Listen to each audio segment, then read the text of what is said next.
विलिनीकरणासाठी पवारांच्या राष्ट्रवादीचा काँग्रेसला प्रस्ताव। पवार गटही काँग्रेसमध्ये विलीन होण्यासाठी अनुकूल। सूत्रांची माहिती 15 ऑगस्टपर्यंत विलिनीकरणाबाबत निर्णय होण्याची शक्यता। पवारांच्या राष्ट्रवादीनं काँग्रेससोबत विलिनीकरणाच्या चर्चा फेटाळल्या। विलिनीकरणाबाबत कोणतीही चर्चा नाही, सुप्रिया सुळेंसह प्रदेशाध्यक्ष शशिकांत शिंदे यांची माहिती। तृणमूल काँग्रेसला सोनिया गांधींची ऑफर। पक्ष विलीन करा, काँग्रेसचं राष्ट्रीय उपाध्यक्षपद देणार, सोनिया गांधी यांचं आश्वासन।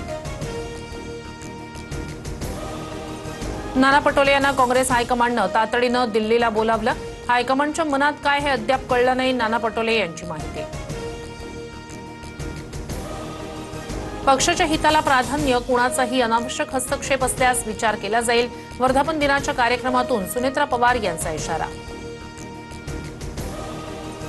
मुख्यमंत्री देवेंद्र फडणवीस यांची आज पत्रकार परिषद। नरेंद्र मोदी यांच्या पंतप्रधान पदाच्या कारकिर्दीला 12 वर्ष पूर्ण झाल्याबद्दल पत्रकार परिषद।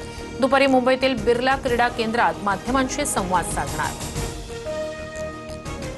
रोहित पवार यांचं आजपासून पंढरपूरमध्ये अन्नत्याग आंदोलन। कर्जमाफीतील जाचकटीं विरोधात आक्रमक पवित्रा। पंढरपूरमध्ये अधिक मासाच्या गर्दीमुळे लोकांची गैरसोय होईल।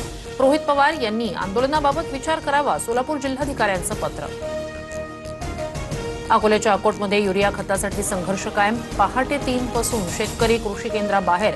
2 दिवसापासून अकोटमध्ये युरिया खरेदीसाठी शेतकऱ्यांचे अतोनात हाल।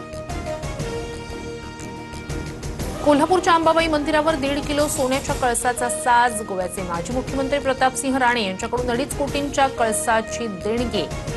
विधिवत पूजेला थोड्याच वेळात सुरुवात होणार। मध्य रेल्वेवर आज आणि उद्या मध्यरात्री विशेष वाहतूक आणि वीज पुरवठा ब्लॉक। शिव रेल्वे स्थानकाजवळील उड्डाण पुलाच्या तुळया उभारण्याचं काम होणार। माटुंगा ते कुर्ला दरम्यानच्या लोकल सेवेवर परिणाम।